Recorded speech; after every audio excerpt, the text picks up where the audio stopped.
अस्सलामु अलैकुम, welcome to story tellers. हम आपकी भेजी हुई हॉरर स्टोरीज़ को नरेट करते हैं। अगर आपके पास भी कोई हॉरर स्टोरी या वाक़या हो तो आप हमें डिस्क्रिप्शन में मौजूद व्हाट्सएप नंबर या ईमेल एड्रेस पर भेज सकते हैं। जल्दी से आयतुल कुर्सी का हिसार बांध लें और आज की खौफनाक वीडियो शुरू करते हैं।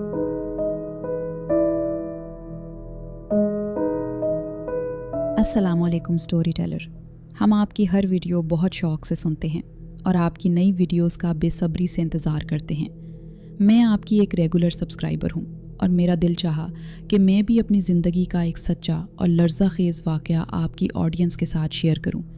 अगर आपको मेरा ये वाक़या पसंद आया तो मेरे पास और भी कई खौफनाक लम्हात की यादें हैं जो मैं वक्त के साथ शेयर करूंगी। तो शुरू करते हैं आज की कहानी। मेरा नाम ख़वाल है। मैं अपने घर की बड़ी हूँ, इसलिए घर की तमाम जिम्मेदारियाँ मेरे कंधों पर हैं। उस दिन भी रात का खाना तैयार करके मैं फारिग हुई तो बावर्ची खाने से निकलते हुए मेरी नज़र दीवार पर लगी घड़ी पर पड़ी। उफ़, इतनी देर हो गई। मैंने फ़ौरन सोफ़े पर पड़ी चादर ओढ़ी, चाबियाँ पर्स में डाली और घर से निकल पड़ी। मेरा रोज़ का मामूल था, बच्चों को स्कूल, ट्यूशन और बड़ी बेटी को कोचिंग सेंटर से लाना। मेरी पूरी ज़िंदगी घड़ी की सुइयों के साथ बंधी हुई थी। मैंने जल्दी जल्दी कदम बढ़ाते हुए पहले छोटे बच्चों को ट्यूशन से लिया और फिर बड़ी बेटी को कोचिंग सेंटर से। हम सब खामोशी से घर की तरफ चल रहे थे कि मेरा बेटा रहम बोला, मम्मा आपने इतनी देर लगा दी। और मेरी छोटी बेटी अनम भी मुंह फैलाए खड़ी थी। मैंने हंसते हुए उन्हें मनाया और हम आगे बढ़ गए। बच्चों ने ज़िद की कि हफ्ते को उन्हें नानी के घर रहने दिया जाए, जिस पर मैं मान गई। हमने घर जल्दी पहुंचने के लिए एक शॉर्टकट रास्ता लिया। ये एक तंग गली थी जिससे मैं अक्सर गुजरने से डरती थी, क्योंकि वो गली अपने एक मखसूस घर की वजह से मशहूर थी और लोग वहां से गुजरते हुए कतराते थे। मगरिब का वक्त था और अंधेरा तेज़ी से फैल रहा था। जैसे ही हम उस गली के हाउस नंबर 450 के पास पहुंचे, रहम डर कर बोला, मम्मा 450? ये घर कितना डरावना है। मैंने उसे तसल्ली दी, लेकिन मेरा अपना दिल भी बुरी तरह ढलक रहा था। अचानक उस वीरान घर के अंदर से ऐसी आवाज़ें आने लगीं जैसे बहुत से लोग आपस में सरगोशियां कर रहे हों। जब हम उस घर के बिल्कुल करीब से गुजरने वाले थे तो हमें भी वही अजीब आवाज़ें महसूस हुईं, बिल्कुल सनसनाती हुई सरगोशियों की तरह, जैसे बहुत से लोग अंदर छुपकर आपस में बातें कर रहे हों। इन सरगोशियों में मुझे एक अजीब सी बेचैनी महसूस हो रही थी। ऐसा लग रहा था जैसे कोई अंधेरे में छुपा हमारे ही बारे में बात कर रहा हो और हमारी हर हरकत पर नज़र रखे हुए हो। रहम ने मेरा हाथ ज़ोर से पकड़ा। मम्मा ये घर कितना डरावना है। मैंने उसे खामोश कराया, हालांकि मेरा अपना दिल हलक में आ रहा था। इसी लम्हे मेरी नज़र घर की एक बोसीदा मुडीर पर बैठे एक काले बिल्ले पर पड़ी। उसका साइज़ आम बिल्लों से कहीं ज़्यादा बड़ा था और उसकी आँखें रात के अंधेरे में दहकते हुए सुर्ख अंगारों की तरह जल रही थी। वो हमें देखकर गुस्से से गुर्रा रहा था। उसकी आवाज़ में ऐसी वहशत थी कि उसे देखकर बच्चे बहुत डर गए और मेरे छोटे बेटे ने तो डर के मारे रोना ही शुरू कर दिया। मैंने अपने बच्चों का हाथ मजबूती से पकड़ा और अल्लाह का नाम लेकर उस खौफनाक गली से भागना शुरू कर दिया। हम सब सरपट दौड़ रहे थे और वो काला बिल्ला मुसलसल हमें इसी तरह घूर रहा था। उसकी वो दहकती हुई आंखें अब भी मेरा पीछा कर रही थीं। शुक्र है अल्लाह का कि वो अपनी जगह से नहीं हिला और उसने हमारा पीछा नहीं किया, वरना उस वहशत ज़दा रात में हमारी जान बचना नामुमकिन लगता था। हम किसी न किसी तरह हाँपते काँपते अपने घर पहुँचे। घर आकर मैंने सारा वाक़या अपने शौहर को बताया तो वो भी बहुत परेशान हो गए और कहने लगे कि तुम्हें इस गली से हरगिज़ नहीं आना चाहिए था। छोटे बच्चे साथ हैं, खुदा न खास्ता कोई मसला हो जाता तो हम क्या करते।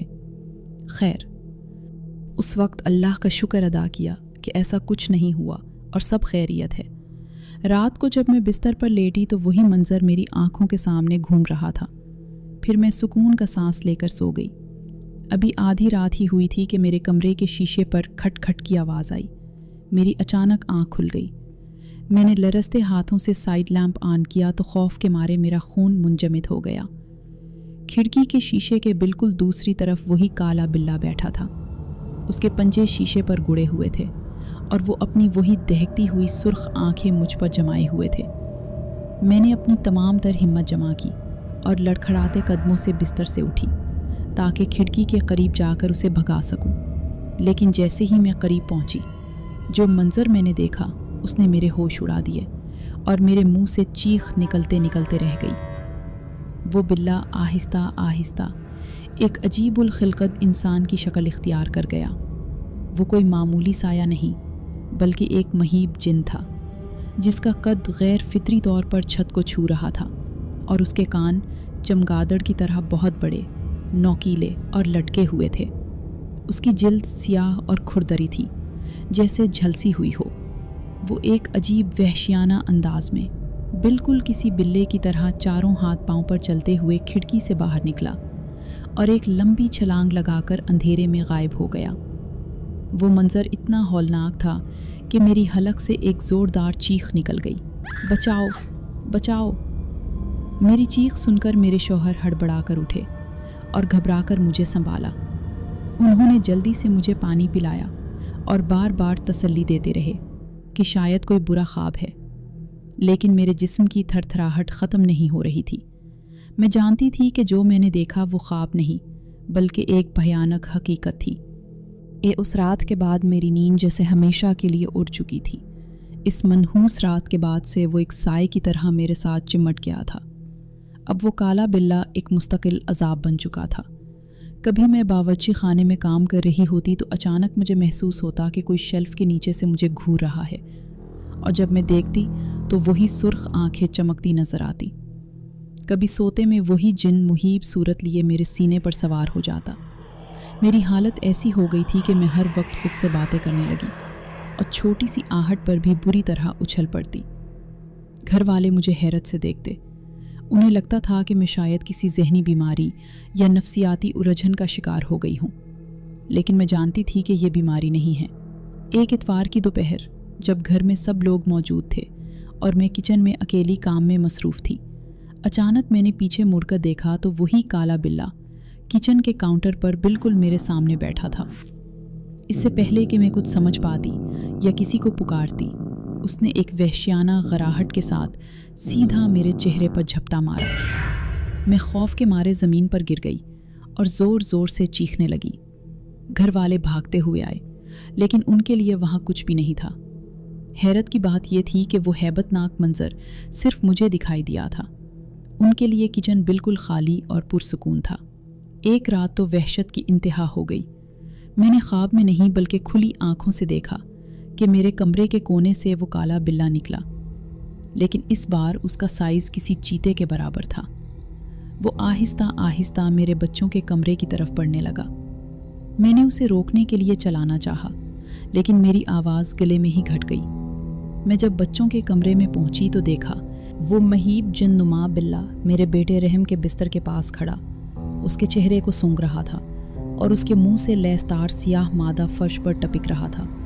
जैसे ही मैंने आयतुल कुर्सी पढ़नी शुरू की, उसने एक ऐसी दिल खराश चीख मारी कि पूरे घर के बर्तन हिलने लगे और वो दीवार में किसी साए की तरह जज्ब हो गया। इस वाक़े ने मेरे शौहर को भी हिलाकर रख दिया, क्योंकि उन्होंने अगरचे वो साया नहीं देखा था, लेकिन टूटे हुए बर्तनों की आवाज़ और मेरी हालत ज़ार देखकर वो समझ गए थे कि अब पानी सर से गुजर चुका है। आखिरकार मेरे शौहर ने एक आलिम से राब्ता किया। वहाँ जाते हुए भी हमें बहुत सी मुश्किलात का सामना करना पड़ा। कभी गाड़ी का टायर पंक्चर हो जाता तो कभी अचानक ब्रेक फेल हो जाते और हम हादसा होते होते बचते। ऐसा लग रहा था जैसे कोई ताकत हमें वहाँ पहुँचने से रोक रही है। आलिम साहब ने हमारा हाल देखते ही भारी आवाज़ में बताया कि मगरिब के वक्त उस मनहूस घर हाउस नंबर 450 के पास से गुजरने की वजह से एक शैतानी चीज़ मेरे और बच्चों के पीछे लग गई है। आलिम साहब ने हमें तावीज़ दिए और दम किया हुआ पानी दिया। इन 2 महीनों में मेरे बच्चे बीमार रहने लगे। उनकी पढ़ाई छूट गई। इलाज के दौरान मेरी रातें पहले से ज़्यादा भयानक हो गई थी। एक रात मैंने ख्वाहिश देखा कि मैं बिल्कुल अकेली उसी अंधेरी गली में हाउस नंबर 450 के सामने खड़ी हूँ। उस घर के दरो दीवार से खून रस रहा था और वही काला जिन अपने असल और महीब रूप में गेट पर खड़ा था। वो जिन मेरी तरफ बढ़ने लगा और उसके हर कदम के साथ गली में आग लगती जा रही थी। मैं चीखती हुई पीछे मुड़ी, लेकिन मेरे पाँव जैसे ज़मीन में धंस चुके थे। ऐन उसी लम्हे मेरी आँख खुल गई, लेकिन मेरा पूरा जिस्म ऐसे तप रहा था जैसे वाकई में आग के करीब से आई हूँ। कुछ दिन बाद एक दोपहर जब मैं अपने कमरे में बिस्तर पर बैठी थी, अचानक मेरे सर में ऐसा शदीद दर्द उठा जैसे कोई लोहे की सलाखें मेरे दिमाग में उतार रहा हो। मुझे अपने कंधों पर एक नाकाबिले बर्दाश्त बोझ महसूस हुआ, जैसे कोई वज़नी चीज़ मेरे ऊपर सवार होकर मेरा दम घोंट रही हो। मेरी ज़बान तालू से चिपक गई और मैं तड़पने लगी। मेरे शौहर मेरी हालत देखकर फ़ौरन आलिम साहब को घर ले आए। आलिम साहब ने आते ही बुलंद आवाज़ में हिसार बांधा और कलामे इलाही की पढ़ाई शुरू की। जैसे जैसे वो पढ़ते जा रहे थे, पूरे घर में एक अजीब सी कैफियत तारी हो गई।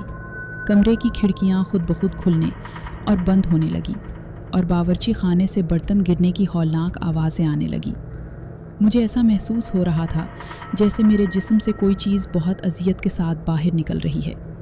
आलिम साहब ने आखिरी बार ज़ोर से दम किया तो एक दिलखराश चीख पूरे घर में गूंजी और फिर अचानक हर तरफ कब्रिस्तान जैसा सन्नाटा छा गया। इसी रात मैंने एक आखिरी ख्वाब देखा। मैंने देखा कि इसी मनहूस हाउस नंबर 450 के बाहर वही काला बिल्ला मरा हुआ पड़ा है। उसका जिस्म जगह जगह से फटा हुआ था और उससे सियाह धुआं उठ रहा था जो आहिस्ता आहिस्ता हुआ में तहलील हो गया।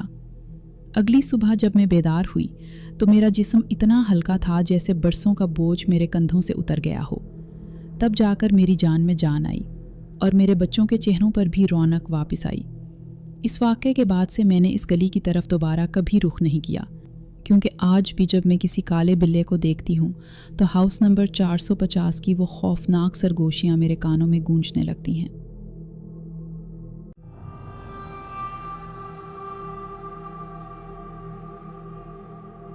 ये कहानी तब की है जब मैं कॉलेज में था। कॉलेज के दिनों में इंसान खुद को बादशाह समझता है। मेरा एक पक्का दोस्त था जिसे प्राइवेसी की वजह से मैं अली कहूँगा। हम दिन भर साथ होते थे और रूममेट्स भी थे, तो काफ़ी जुमती थी हमारी। लेकिन सच बोलूँ तो हम दोनों दिमाग से थोड़े पैदल ही थे। अजीबो गरीब और ख़तरनाक फ़ैसले बिना सोचे समझे लेना हमारा मशगला था।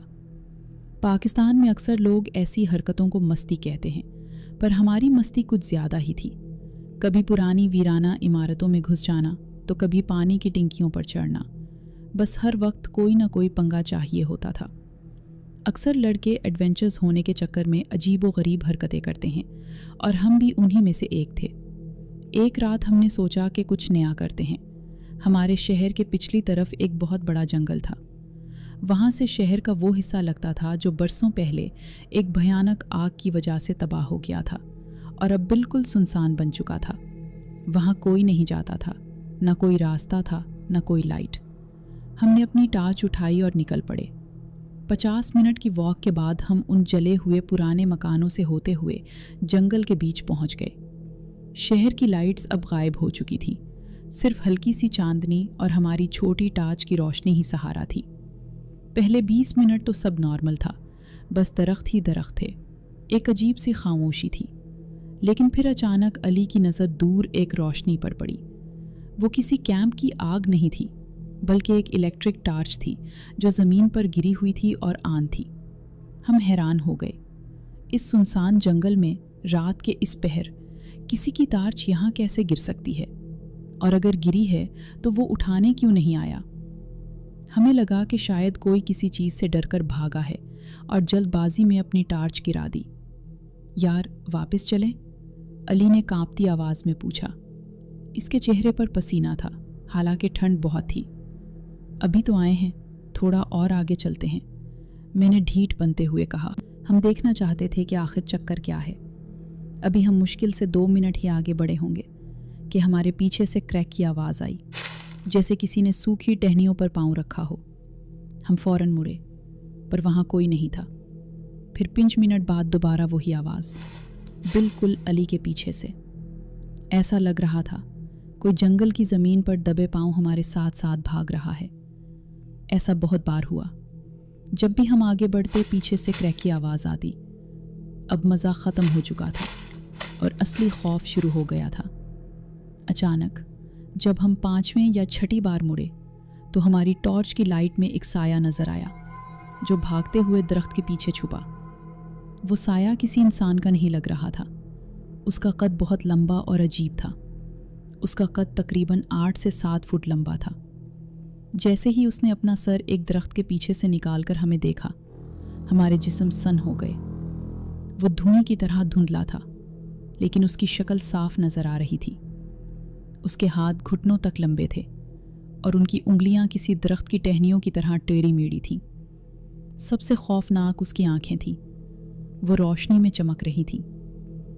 ہم نے بنا سوچے پیچھے مڑ کر ایسی دوڑ لگائی کہ بس اللہ ہی جانتا ہے۔ دوڑتے وقت مجھے محسوس ہوا کہ وہ چیز میرے بالکل پیچھے ہے۔ 5 منٹ تک نان سٹاپ بھاگنے کے بعد جب سانس پھولی تو تھوڑا دھیرے ہوئے۔